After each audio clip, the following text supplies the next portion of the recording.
साधारण लोकों उपरे पुणी थे महंगा माड़ दर्शक बंधु सरकार पुणी बढ़ई पेट्रोल और डीजेल मूल्य 5 राज्य विधानसभा निर्वाचन सरला चर्चा होता जे ये निर्वाचन सरिबा परे फलाफल आसवा पर मे 4 तारिखर तेल दर बढ़ कि आभली परिस्थिति होती किंतु गत 11 दिन भितर पेट्रोल और डीजेल दर 4 थर बदली बढ़ी आज पेट्रोल लिटर पिछा 2 टंका 61 पैसा डीजेल लिटर पिछा 2 टंका 71 पैसा बढ़ी इंधन दर बढ़ा द्वारा सीधा सड़क साधारण लोकों खर्च उपर प्रभावित कर पेट्रोल व्यवहार उपर जिते प्रभाव पकाए ने आमर अर्थनीति सबुठू अधिका प्रभाव डीजेल उपर कारण डीजेल जदि बढ़े परिवहन खर्च बढ़ क्षीर बढ़ पाउरुटी बढ़ दैनंदिन व्यवहार जो जिनस होची तार बढ़ चाउल दर बढ़ डाली दर बढ़ परिवा दर बढ़ जो बस टेम्पो जो गाड़ी बहन जाऊँगी जानवाहन सरकार कहते आप अधिका समय कार पुलिंग करूँ अधिका समय प्राइवेट बस को व्यवहार करूँ सरकारी बस को व्यवहार करूँ जहाँद्वारा कि तेल ये ह्रास हम किंतु से दर भी धीरे धीरे बढ़ जो टिकट बस दर 5 टंका थिला ता परवर्ती समय बढ़ी पारे बस दर पूर्व बढ़ी जाए एसी एसी डिलक्स ये सब दर रोसई खर्च भी अधिक महंगा होपटे जीएसटी स्लैब ह्रासर लाभ जनता को मिल पारना जहाँफल कि आम दिल्ली ठू अधिका महंगा तेल दर भुवनेश्वर अच्छी अनेक कंपनी निज उत्पादन दर सामान्य कमाई ओजन ह्रास कर जो जो पैकेट खाद्य पदार्थ सामग्री आम पाखे आसूची एभली स्थित में जनता हंतसंत होगा ही तया यही बोझ उपर नलिता बिड़ सदृश होउची कारण आय नाही मांदावस्था आड़ को ठेलिकी जाऊे से स्तर में दरदाम जदि बढ़ी आपण मासिक बजेट हलिज हरमुज प्रणाली जारी गतिरोध यह मूल्य वृद्धि पछर प्रमुख कारण पलटि ईरान युद्ध जो तैल जोगान बाधाप्राप्त होती गत 2 मास धरी तैल जो गुड़िक आसूला कंपानी मैंने जो रिफाइन करती से पाखापाखि 1000 कोटी टंकार क्षति सहूले तेणु मूल्य वृद्धि से अनिर्वार्य बोलिकी कहुच्छी विशेषज्ञ मैंने नहीं मत भी पूर्व देते तेज दीर्घ 4 वर्ष पर इंधन दर में एभली वृद्धि साधारण जनता एक बड़ चैलेंज भी पलटि भारत पर अशोधित तैल बा जो क्रूड ऑयल कला तेल जहाँ किणा हुए केवल इंधन नुहे ये भारतीय अर्थनीतिर एक निर्णायक मापकाठी देशर 85-90% तेल बाहर आमदानी करने को पड़े तेणु विश्व बजार तैल दर बढ़िले भारतर अर्थनीति में कंपन सृष्टि हुए आपको सरल भाषा बुझा गले गोटे छोटिया लाइन रे जे क्रूड ऑयल आम गोटे बैरेल रे आपण मैंने शुणी थे गोटे बैरेल दर बढ़ीगला क्रूड ऑयल गोटे बैरेल आसी से बैरेल रे पाखापाखि 120 लिटर तेल थाए क्रूड ऑयल कला तेल ताको आनी भारत को अणा हुए और एठी रिफाइनिंग करा जाए गोटे क्रूड ऑयल दर पूर्व $100 कम थिला गोटे बैरेल दर जहाँकि बर्तमान $120 जाए भी पहुँचला तो एभली परिस्थिति भितर दर बढ़ी द्वितीय कथा हूँ जो परिमाण आमदानी होता से परिमाण आमदानी हो पारुनी तो दुईटी कथा ये दुईटी प्रमुख प्रसंग को लेकिन संपूर्ण भाव में इट्स ऑल अबाउट बिजनेस जहाँ कहुए ना ये सब किसी निर्णायक होता 1973 अरब इज्राएल युद्ध समय भारत को एवरी भाव एक बड़ झटका लगी से तैल दर $3 रु सीधा $12 को डेई मार्थिला भारत में कंट्रोल रे किरोसिन जोगाण आरंभ होता से दिन ठारू आजिर हरमुज प्रणाली संकट पर्यंत मन रखता प्रतिटी तैल संकट भारतर नीति निर्धारण को बदल देछि भारत अर्थनीति को परिवर्तन करिछि ईरान एवं युद्ध आरंभ होगा पूर्व अशोधित तैल मूल्य बैरेल पिछा $70 थिला यह वृद्धि पाई $100 $100 को पार भी कर सारी अशोधित तैल मूल्य बढ़ा जो तैल कंपानी गुड़िक चाप पड़ुछि तेणु कंपानी गुड़िक क्षति भरणा करने पदक्षेप नहीं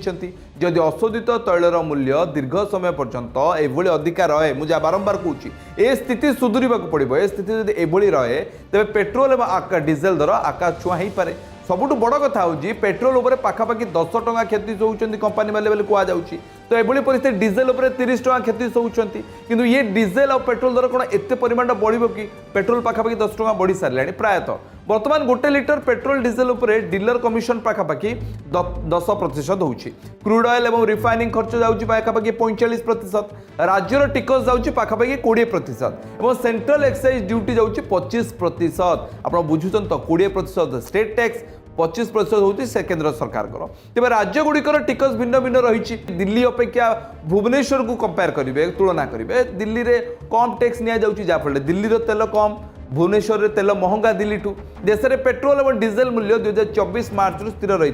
बढ़ी नाला से समय 110 को जाता पुणी थे 100 तलू खसी आपण मन में प्रश्न निश्चित भाव में या उठुव जे तैल बढ़ी आमर कौन असुविधा हम तेल बढ़िले केवल जो गाड़ी मोटर दर बढ़ी ना आउ यार प्रभाव कौन हम सबुठु बड़ प्रभाव कौन जानते ना पेट्रोल अपेक्षा डीजेल जहाँकि आम बारंबार गुरुत्व दूसु परिवहन और लॉजिस्टिक खर्च जहाँ अच्छे आप घर को डाली चाउल तेल जहाँ लुण ठू आरंभ करके आलू जाए जहाँ सब आसूची से सब परिवहन रूप में आसे अर्थात ट्रक रे डाला टेम्पो रे अर्थात छोट कैरी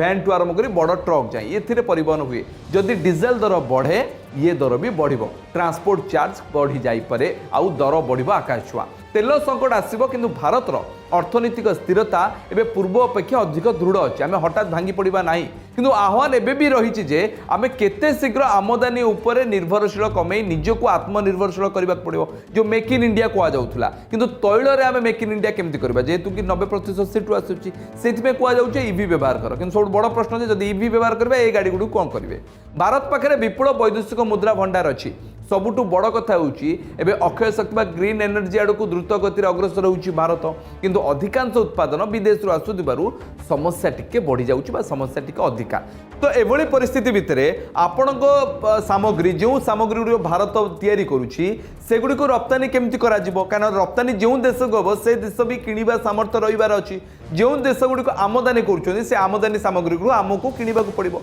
तो एभली परिस्थिति भितरे बड़ बजार भारत पाखरे अछि बड़ निवेश भी भारत पाखरे अछि किंतु एभली स्थिति जदि प्रत्येक देश परस्पर उपर निर्भरशीलता कमी जिवो ताले ये भी एक समस्या बढ़ई पारे से भारत जिते प्रधानमंत्री जो यूए ठू आरंभ कर इटली जाए गस्त करते ये सब बड़ चर्चा होता जे एभली मांदावस्था आसवा पूर्व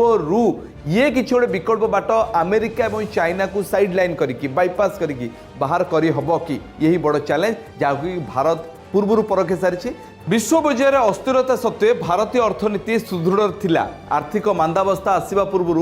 जो सब लक्षण देखा जाए भारतीय अर्थनीति से भली किसी एवं देखा मिलनी अर्थनैतिक विशेषज्ञों मतरे वर्तमान परिस्थिति भारत में मांदावस्था संभावना नहीं जदिव अंतर्जातीय स्तर में युद्ध तैल मूल्य वृद्धि भली समस्या रही तथापि भारत यार मुकाबला करने को सक्षम किंतु मन रखि एबे जदि जो परिस्थिति लगी रही ये परिस्थिति आगु को समान भाव लगी रहे अर्थात हरमुंजरे जो स्थिति अच्छी ताहा जदि सुधरेनी बा सुधरिबा को कौन चेष्टा करा जाएनी ताहले तैल दर आहुरी बढ़िबो परिवहन खर्च बढ़िबो मांदावस्था निश्चित आसिबो किंतु याठू अधिका जदि खराब स्थिति हुए ये भी खराब किंतु स्थिति सुधरिबा निहाती आवश्यक आपण मतामत कोन आपण बजेट हल्ली गलानी कि तैल दर बढ़िबा जोगु आपण मतामत कोन शेयर करि परिबे समय चेक ब्रेक पर देखिबा हरमुजर स्थिति कोन रही हरमुज रे स्थिति सुधुरिलाणी तो जहाँ को लेकिन सारा विश्वर स्थिति बहुत संगीन होगा गलानी